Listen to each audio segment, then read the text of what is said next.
স্বপ্ন ফাউন্ডেশন কর্তৃক আয়োজিত আজকে শিক্ষার্থীদের মাঝে শীতবস্ত্র বিতরণের প্রধান অতিথি এনআরবি ব্যাংকের কর্মকর্তা, মঞ্চে উপস্থিত স্বপ্ন ফাউন্ডেশনের সম্মানিত চেয়ারম্যান আমার ছোট ভাই ইঞ্জিনিয়ার আশরাফুল ইসলাম সুপন সহ আমাদের বিভিন্ন পর্যায়ের ইউনিয়নের বা ওয়ার্ড পর্যায়ের নেতৃবৃন্দ, সামনে উপস্থিত আমার মুরব্বিয়ান, সবাইকে জানাই আসসালামু আলাইকুম।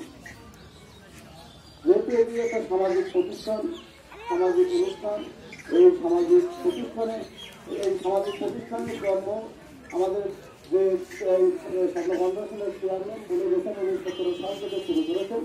আসলে গুটি গুটি পায়ে এক করতে করতে অনেক বছরই হয়ে গেল এবং অনেক দূরে অগ্রসর হয়েছে। এর মধ্যে কিছু বাধাগ্রস্ত হয়েছে। আমরা বিগত এই স্বপ্ন ফাউন্ডেশনের মাধ্যমে বিভিন্ন জায়গায় নির্দিষ্ট মানুষের মধ্যে খাদ্য হিসাবে আমরা চাউল বিতরণ করেছি, বস্ত্র বিতরণ করেছি। সেখানেও আমরা সমন্বয় করে একসাথে আমাদের বিএনপির নেতৃবৃন্দ যারা ছিলাম তারা একসঙ্গে থেকে এইসব বস্ত্র বা খাদ্য বিতরণ করেছিলাম। কিন্তু দীর্ঘ এই কয়েক বছর আমাদের এমনই পর্যায়ে অবস্থার পরিবর্তন হয়ে গিয়েছিল যে আমরা দুইজন মানুষ কেউ একসঙ্গে কথা বলতে পারতাম না। পারতাম কি? আমরা কেউ একসঙ্গে দুইজন মানুষ কথা বলতে পারতাম না। কারণ এই স্বৈরাচার সরকার যেভাবে এই দেশে বেড়ে বসেছিল, এই স্বৈরাচার সরকার যেভাবে এখানে সেই আঘাতের কারণে আমরা একটি দোকানে বসে কোনো খবর শুনতে পারিনি, আমরা কোনো ভালো মন্দ দুটো কথা বলতে পারিনি। আমরা ওই দুটো কথা বলতে গেছি, তখন একটি লোক আওয়ামী লীগের যারা দোষর তারা কেউ না কেউ পুলিশকে ইনফরমেশন করেছে, পুলিশকে বলেছে। আর পুলিশ ছিল হচ্ছে আওয়ামী লীগের সবচেয়ে বড় দালাল পেটুয়া বাহিনী, যার কারণে আমাদের সাধারণ মানুষ কোনো সময় মুখ খুলে কোনো দুটি কথা বলতে পারে নাই।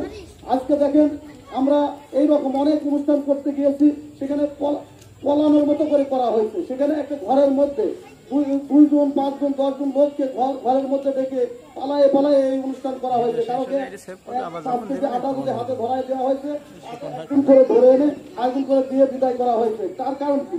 কারণ হচ্ছে এই স্বৈরাচারী সরকার, এই সরকারের আমলে আমরা কোনো কিছুই ঠিকভাবে চলতে ফিরতে, শুধু আমরা না আপনারাও কেউ চলতে পারেনি। আজকে দেখেন আমরা রাজনীতি করি, আমরা রাজনীতি করেছি আমাদের জন্য না, কিন্তু আমরা রাজনীতি করেছি আপনাদের জন্য। আপনারা দেখেছেন আমরা বিগত সময় জেল খেটেছি। আমরা এক একটা এখানে যারা আছি 5-6টা করে মামলার আসামি। তার কারণটা কি? আমরা চেয়েছিলাম যে এই দেশে গণতন্ত্র ফিরে আসে। আমরা এইরকম বসে 10 জন 20 জন মানুষ 50 জন মানুষ একসাথে আলাপ আলোচনা করবো। সেই সুযোগটার জন্য আমরা কিন্তু এই যুদ্ধ করেছিলাম, সেই সুযোগটার জন্যই আমরা এই আন্দোলন করেছি।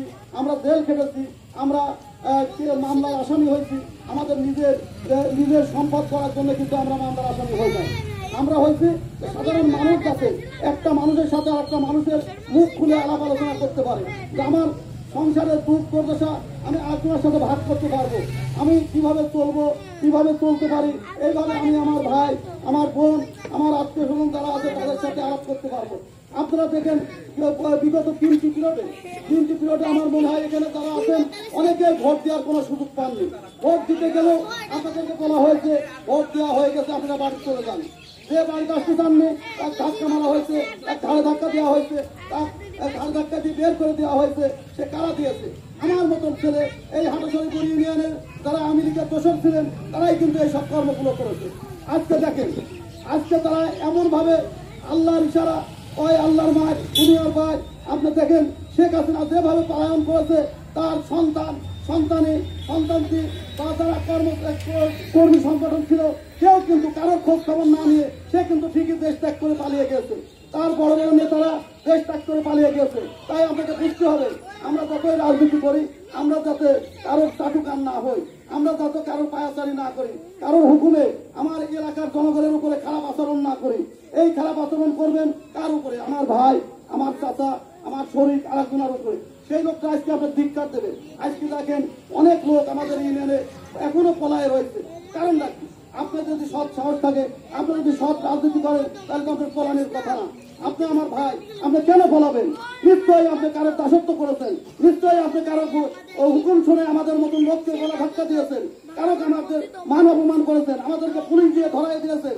আমাদের পকেটে পুলিশ নিয়ে আসি, পুলিশের হাত দিয়ে আমাদের পকেটে গাঁজার টুকরা দিয়ে ভরেছেন, একটি ভালো ছেলেকে ধরাই দিয়েছেন, এ হচ্ছে গাঁজার ব্যবসা করে। তার কারণ কি? তার কারণ হচ্ছে ওই নেতাগুলো এই পুলিশের সাথে ব্যবসা করেছে, এই পুলিশ দিয়ে তারা বড় লোক হতে চেয়েছে। একটা লোককে ধরাই দিয়ে আপনার কাছ থেকে 10,000 টাকা নিয়ে আপনাকে ওই পুলিশকে 2,000 আর এই নেতা খাইছে 8,000।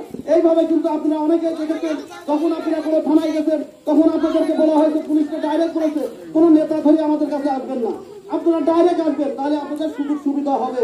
এটা অরিজিনাল কথা। আপনি যখন কোনো নেতা ধরে আমার ধরে বা আরেকজনের ধরে যাবেন, তখন পুলিশ মনে করবে ওই সব নেতা 20,000 টাকা নিয়ে আমার 5,000 টাকা দেবে, তখন ক্যামেরা গড়িমুখী হবে, আপনারা ক্ষতি হবে।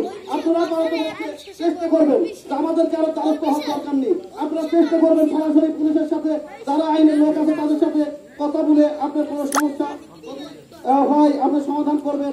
আর একটাই যখন না হবে তখন আমাদের কাছে আসবেন, আমরা যতটুকু পারি আপনাদের সাহায্য সহযোগিতা করব, কিন্তু দাসত্ব করবো না, যাতে এই দেশ থেকে ওই আওয়ামী লীগের মতো আমাদের বিএনপির লোকেরা পলায়ন না করা লাগে। এইটি আপনারা দেখবেন এবং আমাদের নেতা কর্মীরা সতর্ক থাকবে সবসময়। আমি শেষ পর্যন্ত স্বপ্ন ফাউন্ডেশনের চেয়ারম্যান আশরাফুল ইসলাম শিবনকে ধন্যবাদ জানাবো। এই হাবিবপুর ইউনিয়নের 9টা ওয়ার্ডে কম্বল বিতরণ করবে। আমার কাছে ধারণা আছে সে 9টা ওয়ার্ডে কম্বল বিতরণ করবে, কিন্তু প্রথমে সে হাবিবপুরের সবচেয়ে এই 6 নম্বর ওয়ার্ডকে সুন্দর বা প্রথম হিসাবে বেছে নেওয়ার জন্য তাকে ধন্যবাদ জানাই।